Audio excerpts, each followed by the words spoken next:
Tabe, Berimba Kareba. Semoga Anda selalu sehat dan terus bersemangat.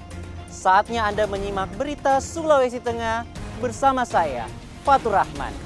Sejumlah berita aktual dan menarik seputar Sulawesi Tengah telah kami siapkan untuk Anda. Berikut 3 berita utama hari ini. Seorang nelayan ditemukan meninggal dunia di perairan Bungku Timur.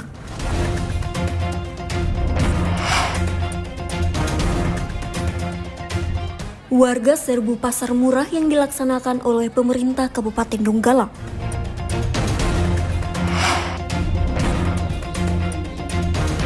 Polresta Palu menggelar deklarasi Pilkada Damai menjelang hari pemilihan kepala daerah.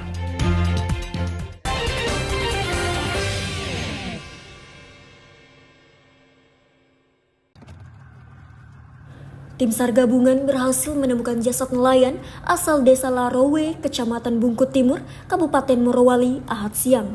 Korban bernama Alimudin, berusia 62 tahun ini, sebelumnya dilaporkan hilang saat melaut di perairan Bungkut Timur.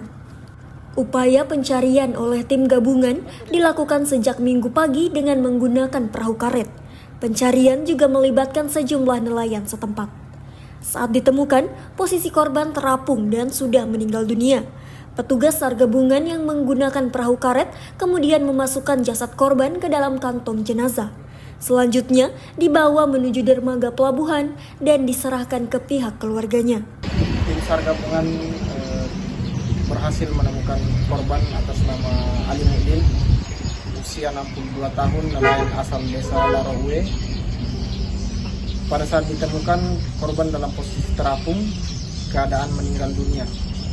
Selanjutnya korban kami evakuasi dan kami serahkan ke pihak keluarga.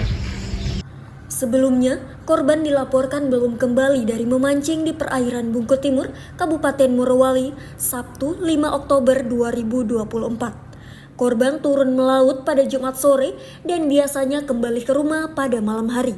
Karena tak kunjung pulang, pihak keluarga kemudian melaporkan kejadian itu ke pihak kepolisian dan Posko SAR Morowali. Syamsuddin Tobone melaporkan dari Morowali. Harga kebutuhan pokok masyarakat di sejumlah daerah hingga kini tak kunjung turun. Tak terkecuali warga Kabupaten Donggala yang selama ini mengeluhkan naiknya harga bahan pokok. Sementara di sisi lain, pendapatan mereka tak kunjung membaik.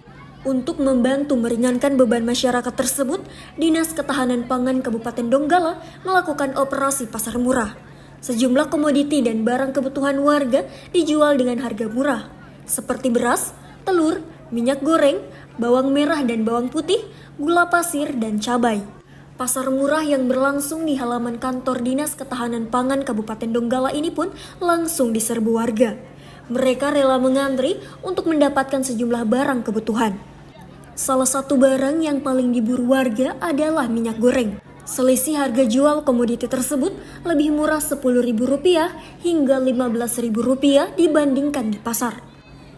Kepala Seksi Harga Pangan Dinas Ketahanan Pangan Kabupaten Donggala, Halil Asari, mengatakan pasar murah tersebut bertujuan untuk mengendalikan inflasi serta membantu mengurangi beban masyarakat. Untuk komoditi yang kami sediakan di gerakan pangan murah ini, beras sebanyak 1,5 ton, kemudian gula pasir sebanyak 1,250. Terus minyak goreng sebanyak 750 liter.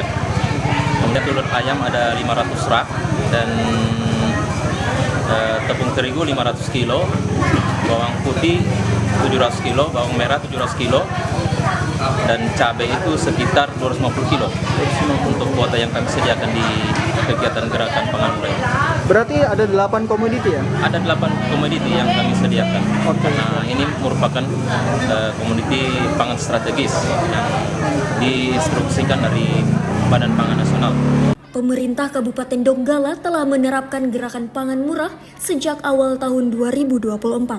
Kegiatan tersebut dilakukan secara merata dan menyasar seluruh kecamatan di Kabupaten Donggala.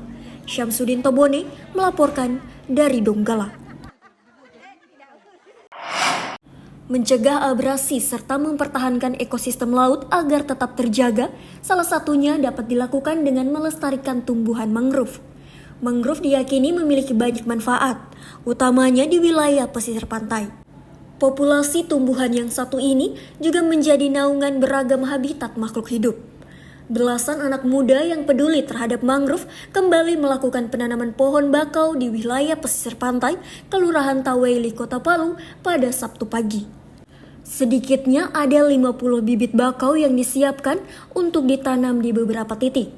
Penanaman kali ini merupakan penyulaman kembali dari program penanaman 2.000 bibit bakau sebelumnya. Setelah memetakan titik-titik lokasi penanaman, para pemuda dan pemudi ini mulai melakukan penanaman setelah air laut surut. Mereka pun antusias membawa satu persatu bibit bakau, kemudian menanamnya dengan penuh hati-hati. Penanaman kali ini merupakan bentuk monitoring serta evaluasi yang dilakukan tiap 3 bulan sekali. Evaluasi dilakukan memastikan bakau-bakau yang ditanam dapat tumbuh dengan baik. Jadi harapan kami di sini kami melakukan penanaman, tetapi kami melakukan monitoring dan evaluasi setiap 3 bulan sekali. Karena kenapa? Kita memonitoring apa saja perubahan atau apa yang terjadi dari bibit yang telah kita tanam. Kalau misalnya ada yang kurang, kita mencoba menanam kembali. Seperti dengan harapan ke depannya kawasan ini menjadi kawasan ekowisata mangrove yang ada di Kota Palu. Selain menjaga ekosistem laut, penanaman bakau ini juga untuk mendorong agar kawasan tersebut menjadi kawasan konservasi ekowisata mangrove di Kota Palu. Kawasan ini dipilih lantaran diyakini menjadi habitat yang cocok untuk populasi tumbuhan air asin ini. Syahrul Syahya melaporkan dari Palu.